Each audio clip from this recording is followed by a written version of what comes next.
Welcome once again to another episode of Strategy to Action. Our guest is Dr. Keita Demming. Keita, how have you been? I've been good. How are you? I'm good. I'm good.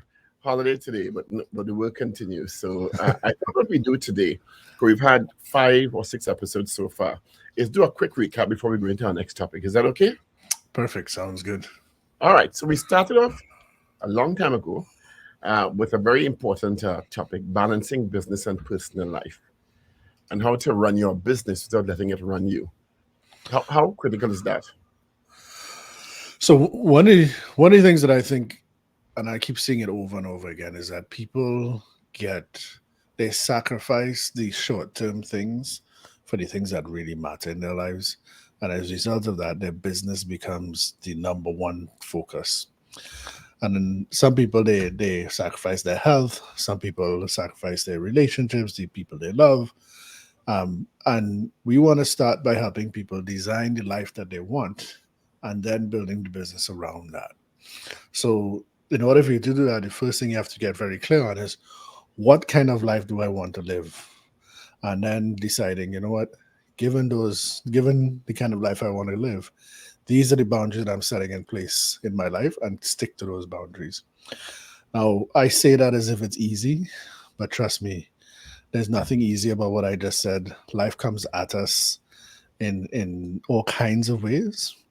But for those people who decide to design their life and design their business, it can be actually transformative in terms of the quality that they decide to live their lives.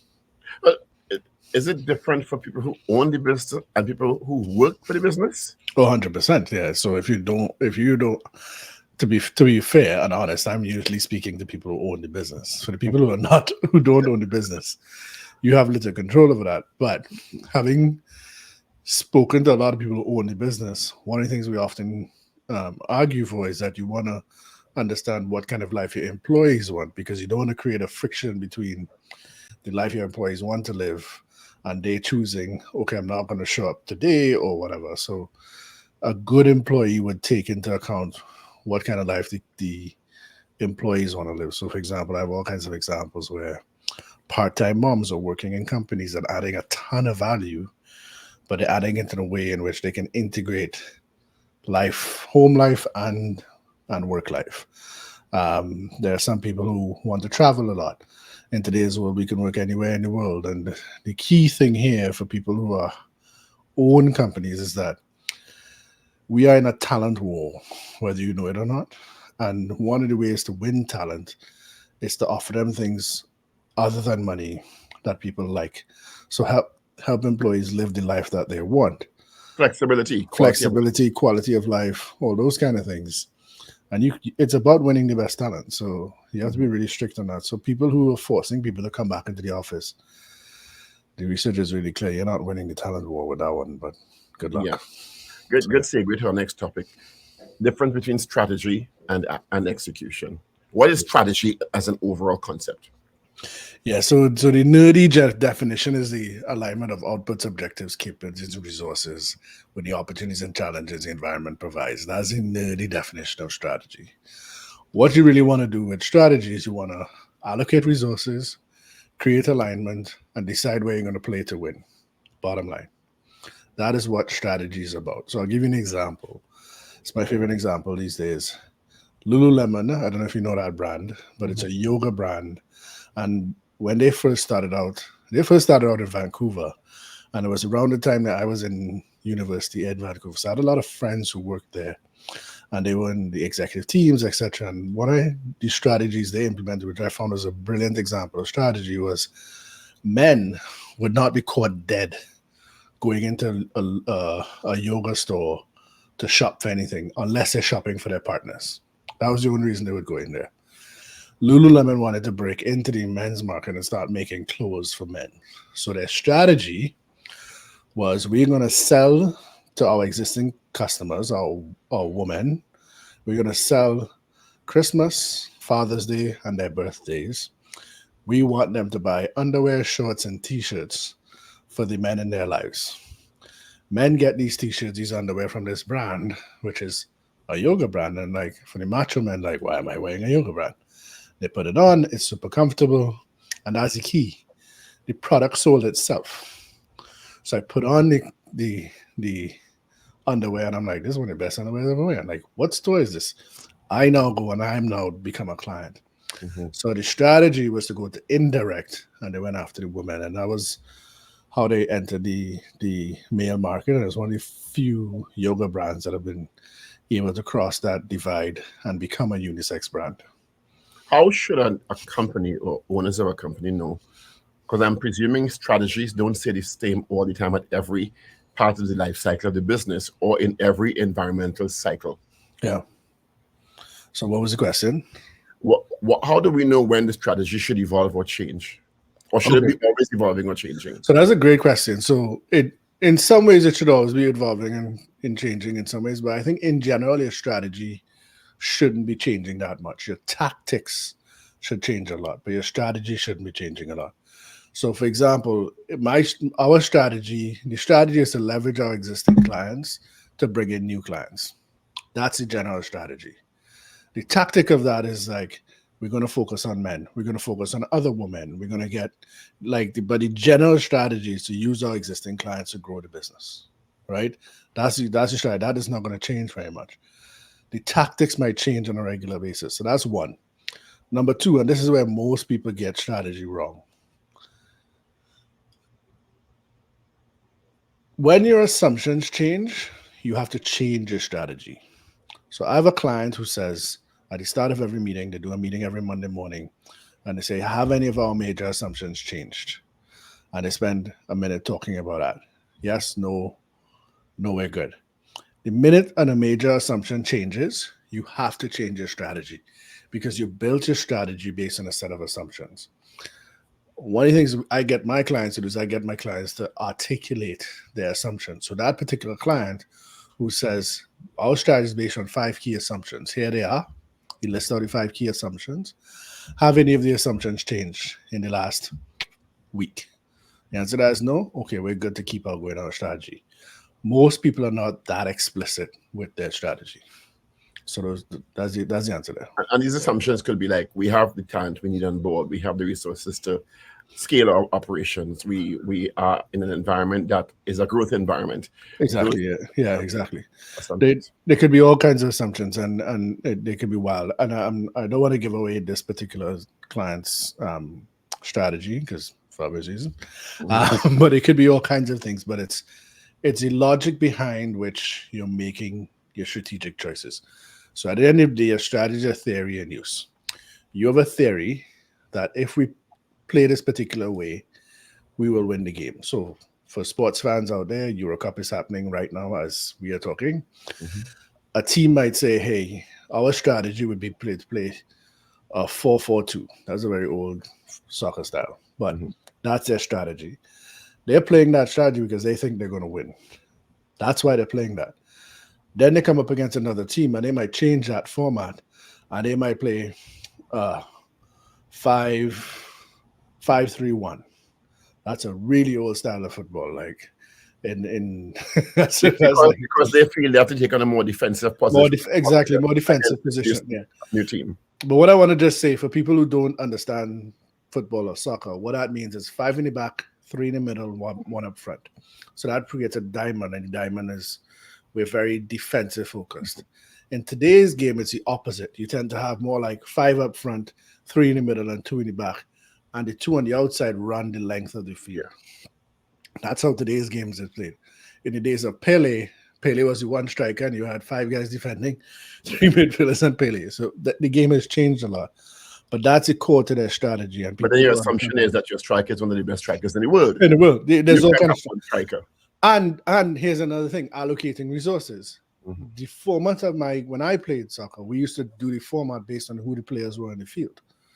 So we might know, okay, Joel, he can be left foot, right foot. We're going to put him here. We know. So in this game, the best format for us is to have 5 in the middle, 2 up front, and 2 at back because we know the guys on the wing, they're fit enough to run that. So you need the resources. So we knew the resources we had. So, and then somebody gets injured, that changes everything. Now your resources have changed. So the assumptions going into the game of who was going to be on the field have changed. So that's why you have to pay attention to I made certain assumptions, or I made an assumption that other team would play defensive. They're now playing attacking. You need to change your strategy. Yeah. Otherwise, you're going to be in trouble, right? And for people who are not big sports fans, I apologize for using sports analogies. I try not to do that. I think you explained it well, though. Yeah. What about one of our big topics following all the way through many of our episodes was the issue of conversations. Conversations at different levels and conversations generally. Why are conversations in the organization and not and the types of conversations that we need to have? Because they're very assumptions about what type of conversations there should be and how the conversations should run also. Yeah. So this word conversation is like a very complicated word. It's very taken for granted. You and I do it every single day. We have conversation with our partners. We go and buy something. But here's the bottom line with this: we can accomplish anything in life without conversations. It first starts with a conversation with ourselves. Then it's other people in the world, and then it's the larger society. And the first conversation you have to have with ourselves: oh, you know what? I should get up. Let me stand up. You tell yourself to stand up. Oh, I should go call Paul. I tell myself to call Paul. I have to talk to myself first, and then it becomes an action in the world. And people don't pay attention. It's the smallest unit of measure that if you transform that, you transform everything. So if you want to change, let's say you decide, you know what, I want to become a better person, better human being in whatever way, shape, or form. Let's say that's fitness. That's the most common one. The first thing you have to do is change the way you talk to yourself in most situations. Most situations, oh, you know what, I want to go for a run. You know, I'll do that tomorrow. You just talk to yourself out of going for the run, right? So you got to change the way you talk to yourself, the way you talk to your teammates. You know what? My team is not very motivated because what happens is I don't tell people how I really feel until it's too late, and then what happens? I blow up at the team, and people, you know, like that. That creates the dynamic of the team. If you don't pay attention to the way you have conversations, there's very little chance of you being a high performer because we create the future through the conversations we do not have, and we want to have. And the minute people understand that, they will understand that in order to change the organization you're in order to change your future, you have to change the conversations you're having, the type of conversations, who you're having them with, why you're having them. Now, that implicit in that is, to me, a lot of self-awareness.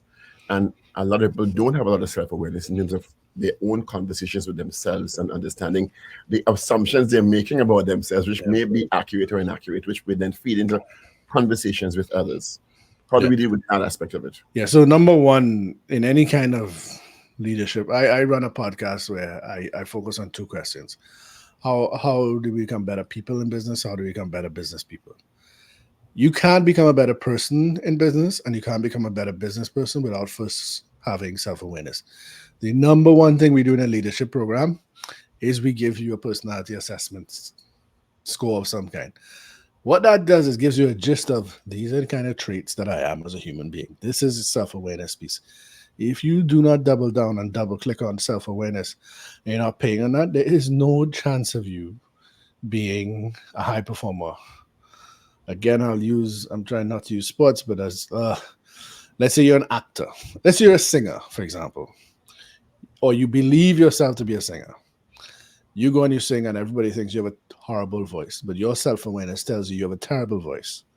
It means that you're moving in the world with a false assumption, a lack of self-awareness. So the things that you think you're going to be successful at, there's no chance of it because what you believe about yourself is not aligned with what the world thinks, or what the world interprets about your voice. And that is true of many things. You think you're a great accountant, but you make a ton of mistakes, and all your clients know it. Your self-awareness is not there. So there's a misalignment between the way you think about yourself and what the actual way the world is. And one of the things I do with my clients is say to them all the time is you have to be willing to face the brutal facts in front of you. What are the hard truths about your situation that you need to confront? That's the one thing. If you lean into those truths and those facts, those brutal facts, that's one of the journeys towards self-awareness. And then the other piece I would say, and this is people who in particularly in leadership positions, when we do study after study and we do the research around leadership, if you do 360-degree research, it is pretty consistent that when people are lower down in a hierarchy, the way they do their 360 is very much aligned with what other people think about them and their performance. Mhm. As you go higher up in the organization, there's a big misalignment between what you think of yourself and what other people think about you in terms of your capabilities and the things you're competent at. And that is just true across the board. So the higher up you in an organization, the harder you have to work at self-awareness because people are telling you what you want to hear. And it's pretty consistent across the board that is a big misalignment the higher up you go in organizations between the way you interpret yourself and the way others interpret you. So that self-awareness piece is huge. Yeah. Next topic, growth conversations in the organization. So we have our strategy, hopefully, based on some what should be relatively accurate assumptions. What are the types of conversations that drive growth? Yeah. So that goes right back to facing those facts. There's a stat that I recently learned about, which is there's a Canadian stat and it's similar across other countries. But 69% of Canadians at least avoid hard conversations or difficult conversations. As an organization, you can't afford to be avoiding difficult conversation, especially when it comes to growth, because you're allocating resources, you're competing against other people. If the better you're able to put systems and processes in place that force you to make the difficult decisions, force you to confront your hard truths, that's where you are able to create a competitive advantage because you and your team are willing to have those very difficult conversations that most people are avoiding. What would be an example of a difficult conversation in a company? Difficult, difficult conversation. Somebody brings their wife into the business. Your wife is underperforming. We need to fire your wife. Mhm. Instead, that takes 3 years.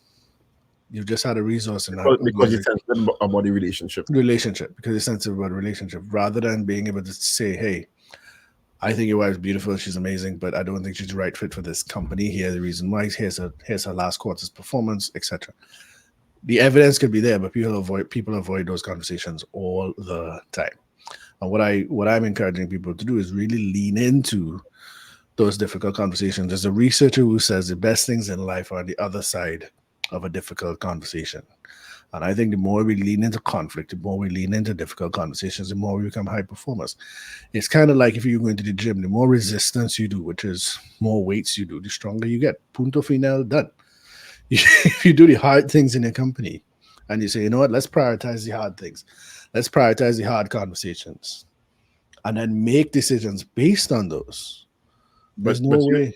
using the example that you gave about the company owner hiring his wife, clearly that to me speaks to an owner who thought his wife should be on board. Shouldn't there have been a conversation about whether it's appropriate one, or the person has the skill set to fulfill the position, even before the Yeah. difficult conversation about hiring the person and then having to fire them? Yeah. So I use the Hmm. wife husband to be a little bit contentious, and that's fair enough. But in general, you're hiring somebody. Let's have the hard conversation about what are the criteria we're looking for? Because most of the time it's like, do I like this person? Do they a good fit, etc. We don't have real conversations about is this person going to drive revenue in a way that we want to have that how we want to drive revenue. And that's true. And that's true of like a social media hire. That's true of an admin assistant. That is true of like somebody coming in at the executive level. All I'm saying is the more you are able to align the conversations you're having with your current reality, the more likely you are to be seeing the results you're getting at. And the number one thing you have to do in an organization is make decisions. That's the number one thing you have to do. We'll So if make you're right. not, well, I don't even think it's making right decisions. First of all, just make decisions. Just as you make decisions because one thing is people don't make decisions because they're delaying those conversations, and that's a decision. You have decided to be an underperformer by delaying that conversation. Mhm. So As a company. as a company and as a group or whatever. So the when I impress that you have to get used to having these hard conversations. It's no joke. Like most people, they make difficult conversations way after they should have. You know what? I should have fired that guy 2 years ago. I have a situation right now. Fired this, they got rid of a CEO. That CEO should have been gone 4 years ago, right? 2 years out. after a 4 year delay, the company's a completely different place because we got the right CEO on board, and that makes all the difference in the world. Yeah. But firing somebody is uncomfortable. He's a nice guy. He's a good guy. All of the things, but he's the wrong guy for this job. Nice and efficient and Wrong guy for this job, right? yeah. Good So yeah. good point for our next topic, clients and staff pain points and the differences in the two and how they interact. So again, my book is called Strategy to Action, right? So the general thing that a client is bringing me in to do is resolve the gap between strategy and action.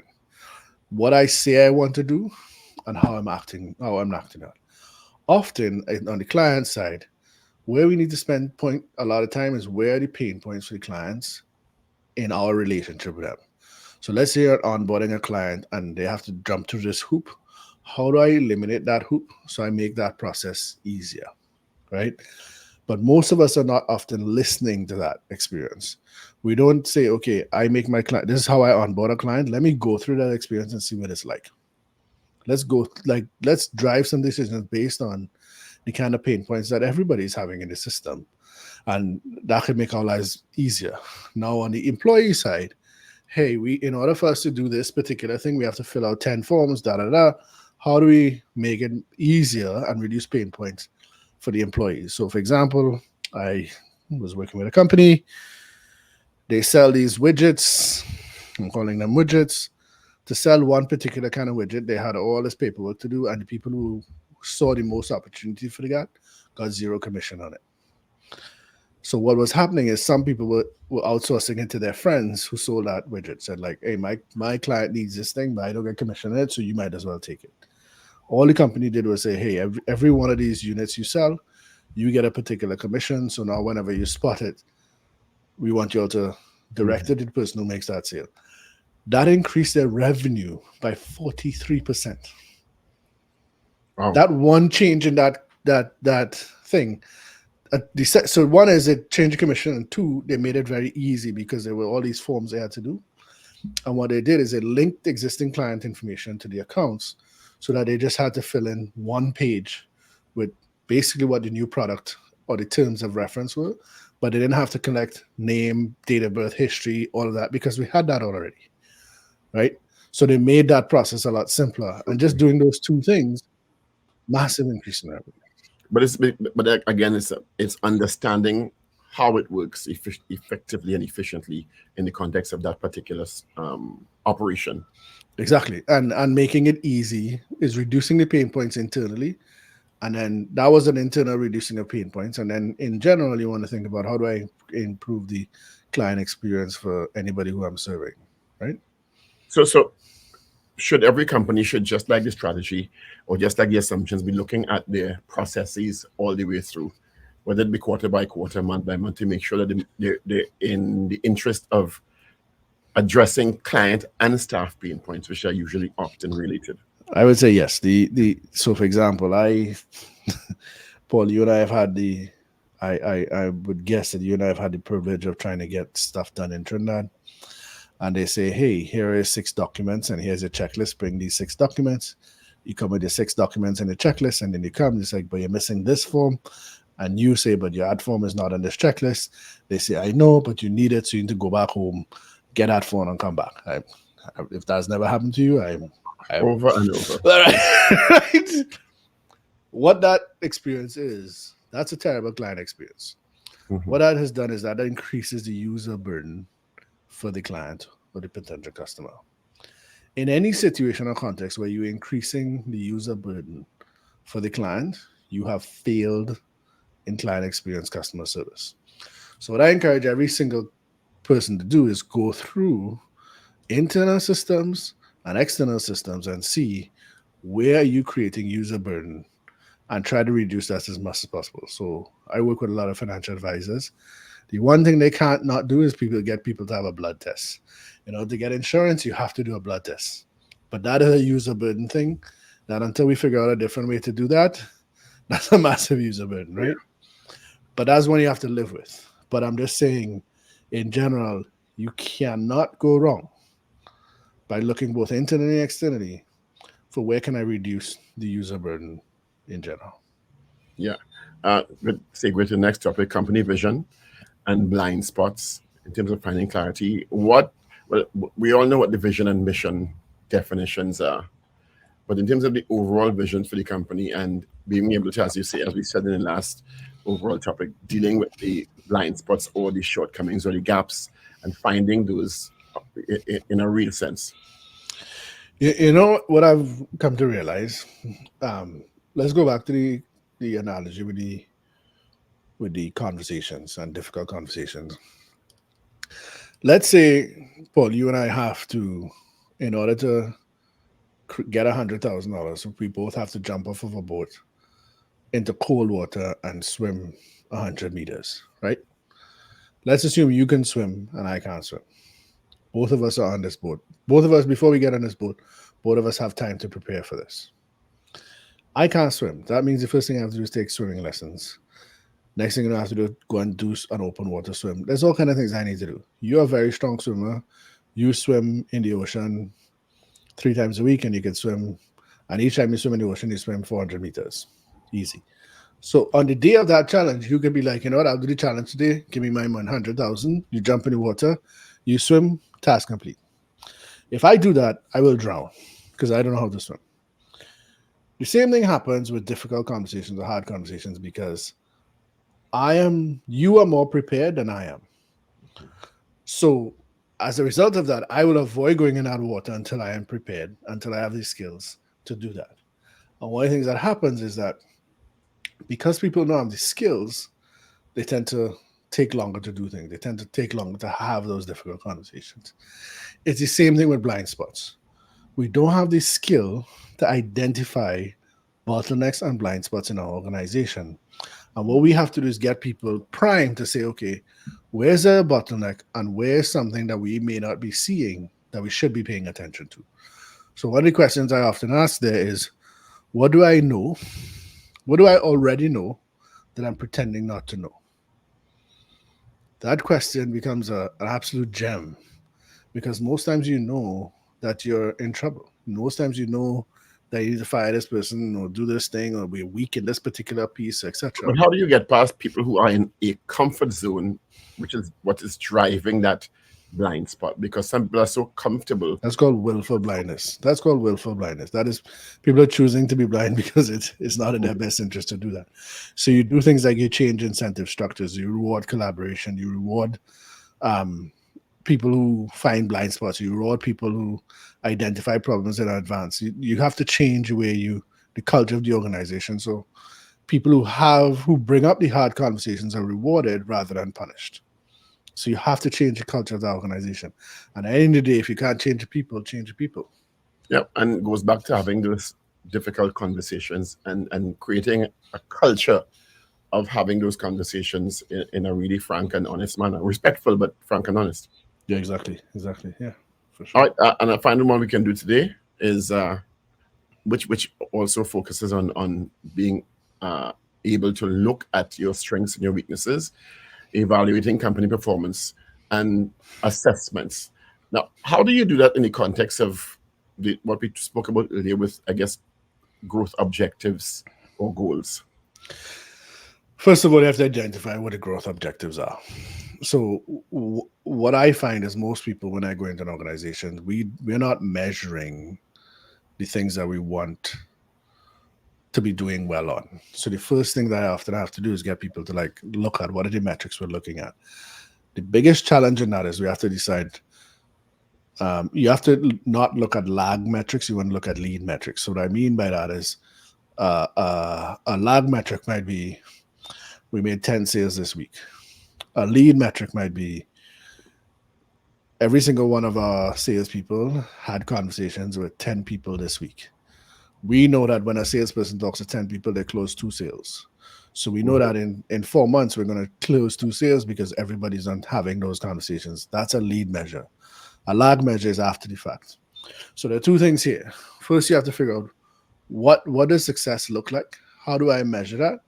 And how do I measure the early indicators that we're on track to meet that particular metric. Just having that conversation, and sometimes there are very simple things we can measure. There are all kinds of ways we could do that. But in my world, I just want you to start measuring. I just want you to start pick a Get blend. the habit of You measuring. pick any metric. I don't care what it is, but pick a metric. But let's start having meetings where, okay, this week we didn't hit this particular target. Last week we did, etc. Just put some metrics in place. They might be wrong initially, and there might be better ones down the line. But I want you to get in that culture of looking at a company and deciding success looks like this, and we measure it like this. Therefore, the company is a high-performing company when we do these three things on a weekly or daily basis. And if you do that, you're well on your way, because the vast majority of people are not doing that. Keita, all the time, thank you so much as usual. Great conversation. Thank you so much. Thank you for having me. Until next time, have a great warm time. It's warmish there where you are now. We're actually having a heat wave.